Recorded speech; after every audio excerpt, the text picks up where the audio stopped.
Welcome students to the online session on financial markets and institutions। आज हम 9th lecture को पढ़ेंगे और द लेक्चर टॉपिक आज के लिए जो है वो मनी मार्केट पे है। उसका आज एक पार्ट कवर करेंगे, फिर नेक्स्ट सेशन में हम उसका दूसरा पार्ट कवर करेंगे। तो शुरू करते हैं अपने लेक्चर के साथ। मनी मार्केट्स पे है तो इसमें हमारे जो लर्निंग ऑब्जेक्टिव्स हैं, हम इस लेक्चर में क्या क्या सीखेंगे। सबसे पहले तो हमने डेफिनेशन सीखनी है, we will be able to define the money market. फिर हमने major types of money market instruments या सिक्योरिटीज़ जो इसमें ट्रेड होती हैं, कौन कौन से इंस्ट्रूमेंट्स है, किस टाइप की सिक्योरिटीज़ ट्रेड होती है, उनको आइडेंटिफाई करना है और उनके डिटेल के बारे में पढ़ना है कि उनको कैसे ट्रेड किया जाता है और उसकी डिनोमिनेशन वगैरह इस हवाले से भी इसमें डिस्कशन होंगी। फिर जो थर्ड लर्निंग ऑब्जेक्टिव इस लेक्चर में है वो ये है कि हम उस प्रोसेस को एग्जामिन करें जिससे इन जो ट्रेजरी सिक्योरिटी है, जो फर्स्ट इंस्ट्रूमेंट हमारा है, उसकी ट्रेडिंग कैसे होती हैं। और इसके बाद हम जो finally list the main participants of money market के, जो मनी मार्केट में जितने जितने पार्टिसिपेंट्स हैं, जो जो कंपनीज हैं, कॉरपोरेशंस हैं, बॉडीज़ हैं, वो पार्टिसिपेट करती हैं, वो कौन सी हैं और वो किस इंस्ट्रूमेंट में स्पेसिफिकली पार्टिसिपेट करते हैं। तो स्टार्ट करते हैं डेफिनेशन के साथ। जो फर्स्ट लर्निंग ऑब्जेक्टिव है, मनी मार्केट क्या चीज़ है? Markets that trade debt securities और instruments with maturity of 1 year और लेस। ऐसा मार्केट जिसमें डेट सिक्योरिटीज़ की तिजारत होती हैं, जिसमें कर्ज वाले इंस्ट्रूमेंट्स की तिजारत होती हैं, और उनमें फिर कंडीशन साथ ये भी है कि उनकी जो मैच्योरिटी है, उनकी जो लाइफ स्पेन है, वो 1 ईयर की होती है या उससे कम होती हैं। ठीक है, तो वो 3 मंथ्स की भी हो सकती हैं, 6 मंथ्स की भी हो सकती हैं, 1 डे की भी हो सकती हैं, 15 डेज की भी, and it can be of 12 months as well. तो मनी मार्केट की ज़रूरत क्यों पड़ती है? इनकी ज़रूरत इस वजह से पड़ती है कि the need for money markets arise because the immediate cash needs of individuals, corporations and governments do not necessarily coincide with their receipts of cash। कि जो उनकी कैश की रिक्वायरमेंट है, जब जब उनको कैश की ज़रूरत पड़ती है, उसके साथ मैच नहीं करती इनकी जो इमीडिएट नीड्स हैं। फॉर एग्जांपल, एक बिजनेस है, उसको 30,000 या 1 मिलियन रुपीस चाहिए आफ्टर 1 मंथ, और उसके पास ऑलरेडी अभी अकाउंट में 1 मिलियन पड़े हैं। तो 1 मिलियन के लिए ये, सॉरी, 1 मंथ के लिए ये 1 मिलियन उनके पास बगैर किसी फ़ायदे के पड़े होंगे, कोई उससे रिटर्न वगैरह नहीं होगा। तो ऐसे किस्म के लॉसेस, इनको हम कहते हैं अपॉर्चुनिटी कॉस्ट, कि उनके पास 1 मिलियन पड़े हैं 1 मंथ के लिए, 3 मंथ्स के लिए, और उनसे कोई फ़ायदा नहीं उठा पा रहे। अगर उसकी जगह वो इन्वेस्ट कर देते तो उस इन्वेस्टमेंट से जो रिटर्न आ सकता था, उस रिटर्न को नहीं अवेल कर रहे, तो ये इस कंपनी के लिए एक किस्म से फाइनेंशियल नुकसान है। ठीक है, और इस टाइप के नुकसान को क्या कहते हैं? Opportunity cost. तो अब ये मिस मैचिंग की वजह से है। 1 मिलियन को चाहिए आफ्टर 1 मंथ, लेकिन इनके पास, अब इसी तरह ऐसे कॉरपोरेशन भी हो सकते हैं जिनको अभी पैसों की ज़रूरत है, लेकिन इनको जो पैसे मिलने हैं, जो रिटर्न्स, जो प्रॉफिट से इनको पैसे आने हैं, वो आफ्टर 3 मंथ्सों में भी। तो अगेन यहाँ पे एक मिस मैचिंग आ जाती है। तो मनी मार्केट क्या करती हैं? ये फैसिलिटेट करती हैं ऐसे इन्वेस्टर्स को या ऐसे कॉरपोरेशंस को कि वो अपने जो फंड्स के रिक्वायरमेंट है उनको मैच कर सके, कि जब उनको ज़रूरत हो उस टाइम उनको वो मनी मिल जाए, जब उनको ज़रूरत नहीं, उनके पास एक्सेस हो, तो उनसे रिटर्न्स जनरेट कर सकें। तो जो बेसिक कैरेक्टरिस्टिक्स मनी मार्केट के हैं वो है कि 3 कैरेक्टरिस्टिक्स हैं बेसिकली। एक है कि इनकी जो डिनोमिनेशंस हैं वो लार्ज होती हैं। डिनोमिनेशन से मुराद कि इनकी जो ट्रेडिंग होती है, जो मिनिमम अमाउंट की जो वैल्यू होती है, एक सिक्योरिटी की जो वैल्यू होती है, वो काफ़ी बड़ी होती है। For example in US usually वो $1 मिलियन से लेके 10 मिलियन तक होती है। पाकिस्तान में जैसे ट्रेजरी बिल्स हैं, तो इनकी डिनोमिनेशन एक यूनिट की प्राइस वो 5000 एंड ऑनवर्ड शुरू होती। उनकी प्राइसेस यूजुअली अगर बॉन्ड मार्केट या किसी और शेयर्स के साथ भी इवन कंपेयर कर दें तो इनकी डिनोमिनेशंस हाई होती हैं। फिर सेकंड कैरेक्टरिस्टिक्स जो इनका है वो ये है कि they are default risk free. Money market instruments have low default risk. The risk of late or non payment. Default risk क्या है कि एक बंदा मुकर्ररा वक्त तक जो उसने पेमेंट करनी थी, फॉर एग्जांपल आपने बैंक से लोन लिया है 1 महीने के लिए और 1 महीने बाद आपके पास पैसे ना हो, आप उनको 2 महीने बाद दे दें, तो ये लेट पेमेंट है। या आपके पास बिल्कुल पैसे ही ना हो वापस करने के लिए, तो ये नॉन पेमेंट है। तो इसको डिफ़ॉल्ट रिस्क कहते हैं कि वो बंदा डिफ़ॉल्ट कर जाता है अपनी पेमेंट पे। तो जो कॉरपोरेशंस है जो कि ऐसे लोन्स को बोरो करते हैं, यूजुअली वो बहुत बड़े होते हैं, या जो इदारे होते हैं, फॉर एग्जांपल गवर्नमेंट है, गवर्नमेंट ट्रेजरी बिल इशू करते हैं, तो गवर्नमेंट तो डिफ़ॉल्ट नहीं कर सकती, वो तो खुद भी वो मनी प्रिंट कर सकते हैं, तो उनकी डिफ़ॉल्ट रिस्क कम होती हैं। इसी तरह मनी मार्केट जो इशूअर्स हैं, बड़े कॉरपोरेशन जिनकी क्रेडिट रेटिंग अच्छी होती है, वो जो नॉन होते हैं बड़े बड़े कॉरपोरेशंस, वो इशू कर सकते हैं। जो अननोन लेंडर है वो यूजुअली इसमें पार्टिसिपेट नहीं करते, क्योंकि इनकी डिफ़ॉल्ट रिस्क हाई होती हैं। ठीक है, तो ये एक कैरेक्टरिस्टिक हो गया। Okay, so the third characteristics of money market is that money market securities must have an original maturity of 1 year or less. इनकी जो maturity है वो 1 साल की हो या उससे कम की हो, तो ये इसकी एक किस्म से वो definition भी है। ठीक है, तो ये 3 characteristics हैं मनी मार्केट के। फिर मनी मार्केट में इंस्ट्रूमेंट्स कौन से ट्रेड होते हैं, इस लेक्चर में इंस्ट्रूमेंट्स तो बहुत सारे हैं, लेकिन इस लेक्चर में हम 5 इंस्ट्रूमेंट्स को कवर करेंगे। तो सबसे पहले जो इंस्ट्रूमेंट्स है वो ट्रेजरी बिल का है। ट्रेजरी बिल क्या है? Short term obligation issued by the government. ये ऐसे इंस्ट्रूमेंट्स हैं या ऑब्लिगेशन है, डेट है कि जो गवर्नमेंट इशू करती है। In case of Pakistan state bank इसको इशू करती है टू द बैंक्स, और बैंक्स फिर आगे जाके स्मॉल इन्वेस्टर्स को इशू करती हैं। Then we have federal funds. Federal funds क्या है? Short term funds transferred between financial institutions usually for not more than 1 day. ये ऐसे फेडरल फंड्स ऐसे फाइनेंशियल इंस्ट्रूमेंट्स है बिटवीन द बैंक्स ये ट्रेड होती हैं।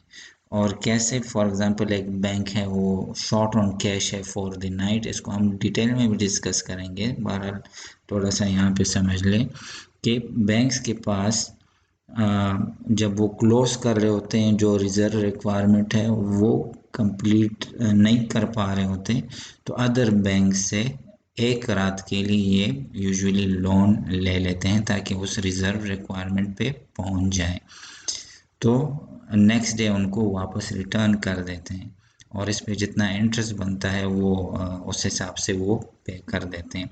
फिर द थर्ड फाइनेंशियल इंस्ट्रूमेंट वो है रीपरचेज एग्रीमेंट। रीपरचेज एग्रीमेंट ऐसे एग्रीमेंट है कि इसमें एक बंदा या एक इन्वेस्टर या एक कॉरपोरेशन सिक्योरिटी सेल करता है दूसरे बंदे पे या दूसरे कॉरपोरेशंस पे, इस शर्त के साथ कि ये मैं 1 महीने बाद या 2 मंथ्स या 3 मंथ्स इसके बाद इसको मैंने आपसे वापस ख़रीदना है हायर प्राइस पे। ठीक है, तो ये रीपरचेज एग्रीमेंट है।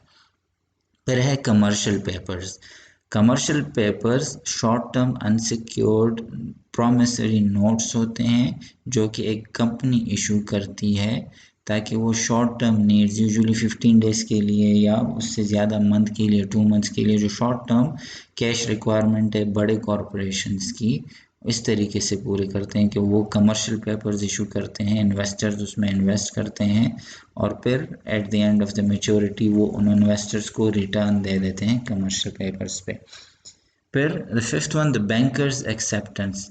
ये ऐसा इंस्ट्रूमेंट है यूजुअली ट्रेड के लिए, जो इंटरनेशनल ट्रेड है, एक्सपोर्ट्स एंड इंपोर्ट्स, उसमें ज़्यादातर यूज़ होता है। इसमें बैंक पेमेंट की एक्सेप्टेंस मतलब एक किस्म से वो गारंटी देता है कि अगर जो इम्पोर्टर है वो फेल हो जाए पेमेंट में, तो मैं उसकी जगह आपको ये पेमेंट करूँगा। तो बैंक एक्सेप्ट करता है जो पेमेंट वगैरह है, उस वो एक किस्म से गारंटी करता है। तो ये ट्रेड में यूज़ होता है, इसको डिटेल से पढ़ेंगे विद सम ग्राफ, जो कि किस तरह इसका प्रोसेस इनिशिएट होता है और कैसे ये पार्टिसिपेट करते हैं जो इम्पोर्टर है एक्सपोर्टर है। तो डिटेल से इस लेक्चर में आगे जाके इसको कवर करेंगे। तो द फर्स्ट इंस्ट्रूमेंट जो वहाँ पे हमने देखा दैट वाज ट्रेजरी बिल, उसी को डिस्कस करते हैं। ट्रेजरी बिल क्या है? Short term obligation issued by government to cover budget deficit and refinance existing debt. ये ट्रेजरी बिल्स ऐसे इंस्ट्रूमेंट्स हैं जो कि गवर्नमेंट सेल करती हैं। In case of Pakistan, state bank sell करती हैं टू दी अदर बैंक्स, और बदले में जब ये सेल करती हैं तो बैंक्स मनी पे करते हैं गवर्नमेंट को। इस मनी का क्या करते हैं? इससे गवर्नमेंट अपना जो बजट डेफिसिट है, बजट डेफिसिट जो खसारा है कि उन्होंने गवर्नमेंट ने एक्सपेंडिचर ज़्यादा की, उनकी टैक्स रेवेन्यू उतनी नहीं थी, एक डेफिसिट क्रिएट हो गया, तो एक्स्ट्रा एडिशनल अमाउंट कहाँ से आएंगे? वो ट्रेजरी बिल इशू करने से आते हैं। ठीक है, इसके अल्टरनेट तरीके भी हैं। बहरहाल ट्रेजरी बिल भी एक जो तरीका है, जो मॉनेटरी पॉलिसी टूल आप इसको कह लें, तो इसको रिफाइनेंस करते हैं, या अपने जो ऑलरेडी इन्होंने डेट इशू किया था, अब दोबारा उसको रिफाइनेंस करने के लिए, चूंकि वो इंटरेस्ट भी देना है, तो दोबारा से और डेट इशू करते हैं और पुरानी डेट पे इंटरेस्ट भी दे देते हैं और उसको वापस कर देते हैं। तो ये दो पर्पसेस हैं। Basically it is a monetary policy tool to control money supply. अगर ट्रेजरी बिल ये इशू करते हैं तो मनी गवर्नमेंट कलेक्ट कर देती है, किस्म से बैंक्स जो हैं वो मनी शिफ्ट कर देते हैं स्टेट बैंक की तरफ, सेंट्रल बैंक्स की तरफ, तो मनी की सर्कुलेशन मार्केट में कम हो जाती है। और अगर गवर्नमेंट चाहती है कि मनी सप्लाई को बढ़ा दें तो ट्रेजरी बिल्स की पेमेंट कर देते हैं, या अपने ही ट्रेजरी बिल्स को वापस परचेज कर देते हैं ओपन मार्केट में। तो जो open market operations and monetary policy है वो इस तरीके से की जाती हैं। फिर ट्रेजरी बिल्स का एक तो प्राइमरी मार्केट भी है जो कि इशू करते हैं थ्रू ऑक्शन। फिर सेकेंडरी मार्केट भी है कि जो इंडिविजुअल इन्वेस्टर्स हैं वो इसमें पार्टिसिपेट करते हैं। तो वो कैसे करते हैं? वो जाके जो मेन पार्टिसिपेंट्स हैं, जो बैंक्स हैं जिन्होंने पहली इसमें हिस्सा लिया होता है ऑक्शन में, उनसे जाके परचेज कर देते हैं। ठीक है, और ये ऐसे इंस्ट्रूमेंट्स हैं जिनकी ज़ीरो कूपन पेमेंट होती है, मतलब इसमें इंस्टॉलमेंट्स नहीं होती। तो इनकी प्राइसिंग कैसी होती है? ये अपने फेस वैल्यू, अगर 5000 इसकी फेस वैल्यू है तो डिस्काउंट पे सेल की जाती है 4900 पे या 4000 पे, जो भी उसकी इंटरेस्ट जिस तरीके से वो डिसाइड करते हैं ऑक्शन में, वो प्राइसेस मतलब डिसाइड हो जाती हैं। तो वो डिस्काउंट पे इंस्ट्रूमेंट सेल हो जाती हैं। जब रिटर्न करेंगे तो जो इसका होल्डर है उसको 5000 रुपीज़ जो इसकी फेस वैल्यू है वो मिल जाती है। बहरहाल इसमें कोई कूपन पेमेंट, कोई इंस्टॉलमेंट टाइप की चीज़ नहीं होती। पाकिस्तान में इसकी, जैसे मैंने कहा, कि मिनिमम डिनोमिनेशन 5000 रुपीज़ है। तो शॉर्ट टर्म ऑब्लिगेशन, इसकी डेफिनेशन तो ऑलरेडी कवर कर चुके हैं। S t bills are scriptless instruments clients holding are held in the investor portfolio service account managed through subsidiary general ledger account with banks।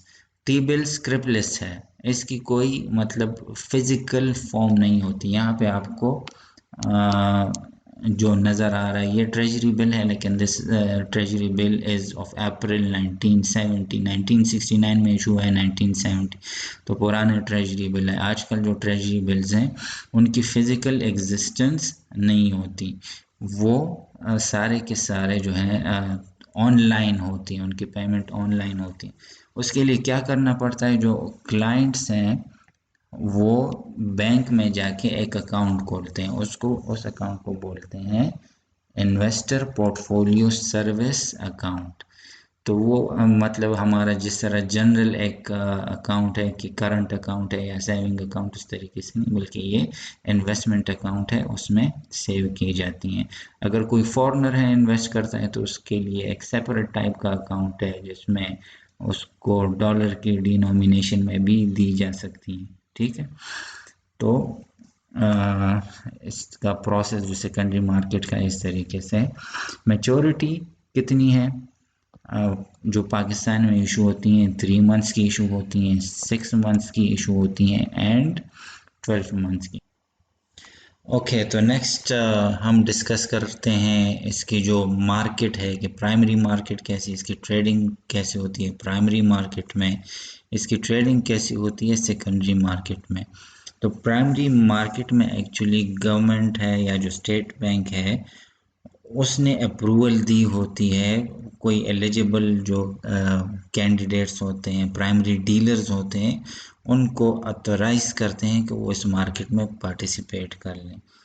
वो dealers कौन हो सकते हैं, शेड्यूल्ड बैंक्स जो नॉर्मल कमर्शियल बैंक्स है ये हो सकते हैं, other financial institution such as investment banks हो गए, लिस्टेड ब्रोकरेजेस हो गए, ये एलिजिबल है कि वो प्राइमरी डीलर इस मार्केट का बन सकें। और सिर्फ यही मेंबर हैं कि जो फिर इस मार्केट में पार्टिसिपेट कर सकते हैं, इस मार्केट में ऑक्शन में हिस्सा ले सकते हैं। और इस ऑक्शन को लीड करते हैं स्टेट बैंक, ये उनकी निगरानी में होते हैं।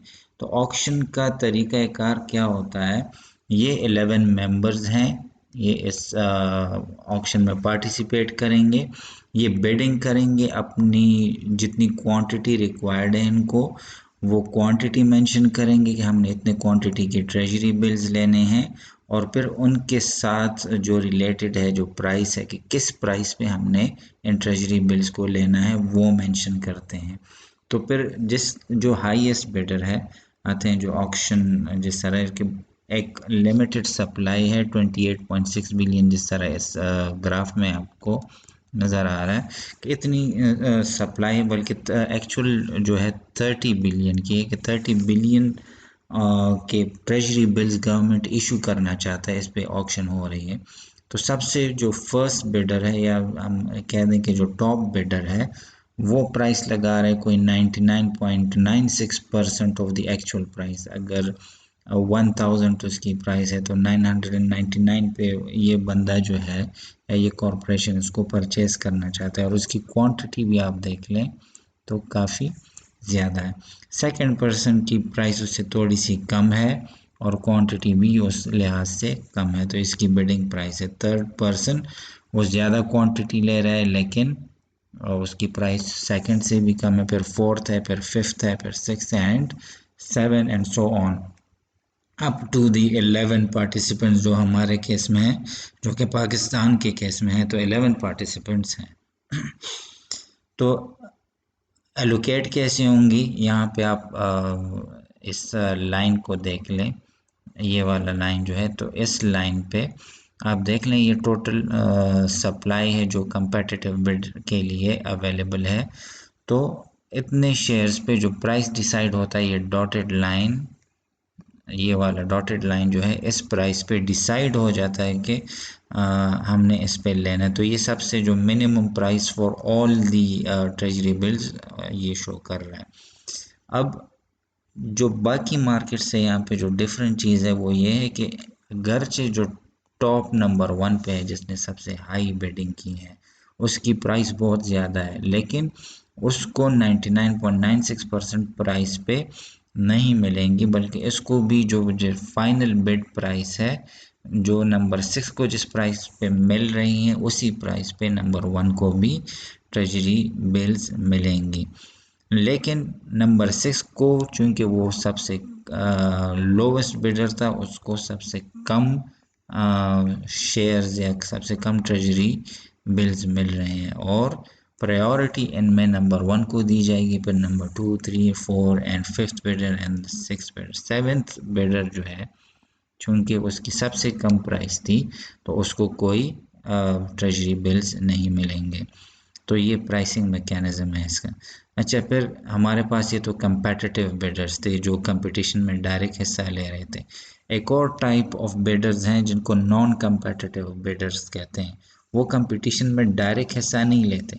जो कंपेटिटिव बिडर्स हैं वो दो चीज़ें स्पेसिफाई करते हैं। एक कि डिज़ायर्ड क्वांटिटी कितनी है ऑफ ट्रेजरी बिल्स के वो परचेज करना चाहते हैं। दूसरी बात, बिड प्राइस को वो बताते हैं कि हमने इस बिड प्राइस पे ये ट्रेजरी बिल्स लेने हैं। लेकिन इनके बनिस्बत जो नॉन कम्पिटिटिव बिडर्स हैं वो सिर्फ क्वांटिटी ऑफ ट्रेजरी बिल्स जिसमें वो इंटरेस्टेड है वो बताते हैं। तो इनको किस प्राइस पे मिलेंगे? जो लोवेस्ट कम्पिटिटिव बिड की प्राइस जो डिसाइड हो जाती है यहाँ पे, सेम प्राइस पे नॉन कम्पिटिटिव बिडर्स को भी ट्रेजरी स्टॉक्स मिल जाते हैं। तो ये जो एडिशनल गैप है, ये इतनी क्वांटिटी ये नॉन कम्पिटिटिव बिड्स की हैं। नेक्स्ट बात जो इम्पोर्टेंट इसमें है कि इनको प्रेफरेंस भी दिया जाता है। Non competitive bidders get preferential allocation. इनको पहले दी जाती हैं, इसके बाद जो कम्पिटिटिव बिडर्स हैं उनको दी जाती है। इसकी रीज़न क्या है? रीज़न ये कि हर प्राइस पे ये खुश हैं, ठीक है। तो इस वजह से गवर्नमेंट या स्टेट बैंक इनको प्रेफरेंस दे देते हैं। दूसरी बात ये कि नॉन कम्पिटिटिव बिडर्स की तादाद यूजुअली कम होती है। नॉन कम्पिटिटिव बिडर्स ये वो बिडर्स होते हैं या वो फाइनेंशियल इंस्टीट्यूशंस जो कि यूजुअली इस मार्केट में पार्टिसिपेट नहीं कर रहे होते, उनकी एक्सपीरियंस इतनी नहीं होती, तो अंडर प्राइसिंग या ओवर प्राइसिंग की वजह से इनको यूजुअली इजाज़त नहीं होती या ये ख़ुद इसमें इन्वॉल्व नहीं होना चाहते होंगे। पहले मार्केट को स्टडी करते हैं, एक्सपीरियंस गेन करने के बाद ये भी ऑटोमेटिकली कंपेटिटिव बिडिंग पे चले जाते हैं। फिर इसका सेकेंडरी मार्केट जो है ट्रेजरी बिल, सेकेंडरी मार्केट कैसे एग्जिस्ट करता है? प्राइमरी मार्केट में तो थ्रू बिडिंग एलोकेशन हो गई। अब ये 11 मेंबर्स हैं या अगर 12 और 15 हो, जितने भी मेंबर्स हैं इनको ट्रेजरी बिल्स मिल गए। आगे ये कैसे इन्वेस्ट करते हैं? इनके पास जो इंडिविजुअल इन्वेस्टर्स हैं या जो कॉरपोरेशन हैं या जो ट्रेजरी बिल में इंटरेस्टेड हों वो आते हैं इनके पास, आईपीएस अकाउंट बनाते हैं और उसी आईपीएस अकाउंट में ये जो है shares purchase treasury bills purchase करते हैं, उनके पास उनका रिकॉर्ड आ जाता है। दूसरी बात कि सेकेंडरी मार्केट इसका नॉन सेंट्रलाइज है। कोई बिल्डिंग स्पेसिफाइड नहीं, कोई प्लेस स्पेसिफाइड नहीं, कोई टाइम स्पेसिफाइड नहीं। जिस टाइम एक इंडिविजुअल इंटरेस्टेड हो कि वो परचेज करना चाहें, वो अपने बैंक ब्रांच जहाँ पे उसका अकाउंट है वहाँ पे चला जाएगा और रिक्वेस्ट कर देगा बैंक मैनेजर को कि मुझे इतने ट्रेजरी बिल्स चाहिए। वो बैंक मैनेजर उसके लिए परचेज कर देता है और उसके अकाउंट में उसको डेबिट कर देता है, ठीक है। तो नॉन सेंट्रलाइज है, कोई स्पेसिफिक लोकेशन या टाइमिंग इसकी नहीं होती और बहुत एक्टिव है, इनकी तिजारत बहुत एक्टिवली होती है। तो सेकेंडरी मार्केट इसका नॉन सेंट्रलाइज एंड एक्टिव है। ट्रेजरी बिल की कैलकुलेशन जो इस पे जो रिटर्न मिलता है उसकी कैलकुलेशन कैसे होती है? तो इसमें फार्मूला फॉर कैलकुलेशन आपके सामने है, P F minus P not. P F क्या है? जो इसकी फेस वैल्यू है 5000 फेस वैल्यू है, लेट से जो पाकिस्तान के केस में हो मिनिमम इसका, तो 5000 फेस वैल्यू है और पी नॉट वो प्राइस जिस पे परचेज किया गया हो, ठीक है। तो जिस पे परचेज किया 4900 पे परचेज किया गया है वो माइनस कर दें, divide by P F, again it is the face value, and then multiply by 360 which represent 1 year, ठीक है। ये तो 1 ईयर के लिए नहीं होता, तो हमने इसको 1 ईयर में कन्वर्ट करना है। तो 1 ईयर में कन्वर्जन के लिए 360 डिवाइड बाय एच करते हैं और एच शो करता है maturity of the treasury bill. तो अगर 3 मंथ का है तो 360 डेज है, तो ये भी डेज में होना चाहिए। तो यहाँ पे डेज हमारे पास अगर 3 मंथ का ट्रेजरी बिल है तो 3 इंटू एक मंथ में 30 डेज है, तो वी गेट 90 डेज। तो एच की वैल्यू यहाँ पे 90 हो जाएगी। तो इस तरीके से हम ट्रेजरी बिल को इसकी जो रिटर्न है वो फाइंड कर सकते हैं। अब ये कन्वेंशनल तरीका है, जो ट्रेंड है कैलकुलेट करने का। जो बॉन्ड्स के कैलकुलेशन का तरीका है वो इससे थोड़ा सा डिफरेंट है। एक तो आप ये नोट कर लें कि यहाँ पे नंबर ऑफ डेज जो हैं वो 360 है इंस्टेड ऑफ 365। साल में 365 डेज होते हैं, यहाँ पे 360। तो ये एक किस्म से नॉर्म है, ट्रेंड है ट्रेजरी बिल के कैलकुलेशन में। दूसरी बात ये कि this year is calculated based on 30 days month, तो 30 multiply by 12 is equal to 360। तो इस तरीके से कैलकुलेट किया गया है। और एक और इशू जो इसमें है वो ये कि हम यहाँ पे जो नॉर्मल रिटर्न का फार्मूला है तो इसमें पी नॉट पे डिवाइड करना चाहिए होता है हमें, जो उसकी परचेज प्राइस होती है, लेकिन यहाँ पे पी एफ है। तो ये भी अगेन कन्वेंशन है।